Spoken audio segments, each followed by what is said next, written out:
As of now, WWE Saturday Night's main event in Atlanta, Georgia on July 12th only has three matches to it, all singles matches. Randy Orton against Drew McIntyre as they renew their rivalry from 2020, and Drew McIntyre even pointed that out this past week on SmackDown.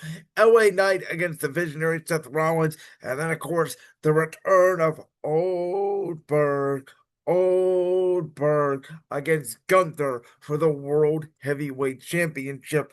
So let's dive into it. If there are any more matches added to the card, I may splice some things in here in the audio and video podcasting platform before Thursday. Usually they're gonna announce more matches for the show, though it would occur Friday night on SmackDown. So I'm only gonna give the three predictions that I know are happening right now at the time of this recording on July 8th, Tuesday, 2025. And let's start with that Drew McIntyre Randy Orton match, which was set up, because Randy Orton could not pull the trigger on that punt kick against Cody Rhodes. I talked about how much I did enjoy their Night of Champions encounter last week. And Drew came out and basically said that he doesn't care if it's Randy Orton or Cody Rhodes. Somebody had to take the Undisputed Championship off of John Cena's shoulders at SummerSlam because he wants a shot at the Undisputed Championship. And he had to stop Randy Orton in 2020 from punting all the legends off. And you remember they had that epic rivalry. They had the match at SummerSlam. They had the ambulance match at Night of Champions, Gold Rush. They had the Hell in a Cell match at the Hell in a Cell PLE, which I believe was, or no, 2021 was the last Hell in a Cell PLE. And then they had the final match on the Raw before Survivor Series where Drew defeated Orton to get the championship back so he could face the Tribal Chief at that year's Survivor Series because they were still doing the SmackDown versus Raw thing. Uh, but they had a very intense rivalry there over the summer and into the fall on the Monday Night Raw brand back in the day. They have not mixed it up in the ring very much since. And it's refreshing because back in the day, it was Drew McIntyre as the face, Randy Orton as the heel. Now they have completely flipped sides. And the way I look at it, Drew got his ass beat by Damian Priest the last time we saw him at that Saturday night's main event steel cage match, where, of course, Jesse Ventura was all in Damian Priest and thought he was the biggest cheater ever for walking out the door for winning the steel cage match. But I see a direction they're going here with WWE and Randy Orton. I think they're slowly trying to maybe not turn him heel, though that could be the ultimate plan to get the 2009 ruthless, bald-headed Randy Orton back into the fold. But we want to see a more dangerous Viper, right? Randy Orton's been this nice guy with everybody singing voices since he returned from his back injury in November of 2023 at Survivor Series.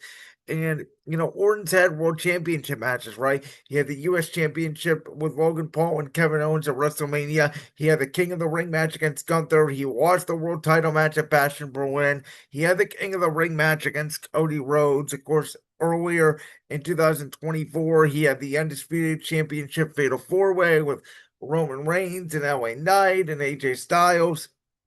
And I think they're building it up to like Randy's a 14-time world champion, but he has not won the biggest matches since he's been back on the biggest stage. Again, with the punt kick, he is hesitant to pull the trigger. And I think he's going to be hesitant to deliver a potential punt kick to Drew McIntyre. Drew's going to hit him with a Claymore kick. 1, 2, 3, and Drew McIntyre is going to get a decisive victory. Now, what's going to be interesting here is what goes on in the Undisputed Championship match at SummerSlam. As I've been hinting, I think there's a possibility that Cody Rhodes could turn heel, align with The Rock, align with Travis Scott, and that's how you get John Cena to turn into a babyface, is Cody Rhodes aligns with John Cena. And Cody Rhodes aligns with The Rock and Travis Scott, and then maybe we don't get Cody versus Drew, or maybe after SummerSlam, Cody is the face. We do get Cody and Drew. Seth Rollins could even cash in the Money in the Bank contract. So there's a lot going on with this match, but I think Randy Orton could even turn on Cody Rhodes eventually. Look, there's so many different directions they could go with this story, but I think Drew goes over here in this matchup. Let's get to the next matchup, which features Seth Rollins against LA Knight. Of course, Braun Breaker, Bronson Reed, Seth Rollins, his alliance has cost LA Knight, multiple times the King of the Ring, and they've cost him multiple times the number one contendership for the World Championship. Of course, LA Knight and Seth Rollins were battling over the Money in the Bank briefcase. Seth Rollins ended up getting the upper hand on LA Knight over that. LA Knight has cost Seth Rollins some cash ins. So they've been going back and forth with this for a while, and now it's time for these two to meet in the ring and settle it all in a Raw versus SmackDown match. I'm very excited for this match. LA Knight, I don't recall when he's ever had a bad match. Same thing with the Visionary and Seth Rollins. I think these two are going to be a brawl. I think it's going to be a fight. I think it's going to end in no disqualification personally. I think Braun Breaker's going to come down. I think Bronson Reed's going to come down. There's a scenario where Sami Zayn and Jey Uso get involved, which is where I think that they could turn this match into a six-man tag match or even Penta, right? Because Sami Zayn got taken out by Karrion Kross last night on Raw. But you could have, Penta, LA Knight, as well as Jey Uso go up against Bronson Reed, Braun Breaker, and Seth Rollins in an impromptu six-man tag team match to add to this card. That could be something I see down the line.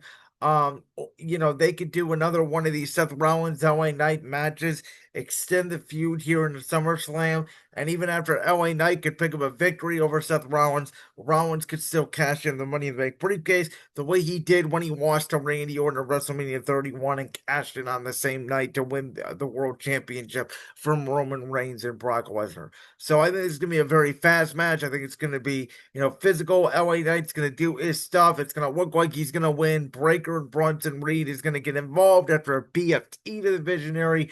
We're going to get a disqualification finish. And again, I could see a scenario where the likes of Penta and Jey Uso make their way out. We do a six-man tag team match. Either that or CM Punk gets involved and he could cost Seth Rollins the victory or even attack him from behind once all the interference shenanigans go down.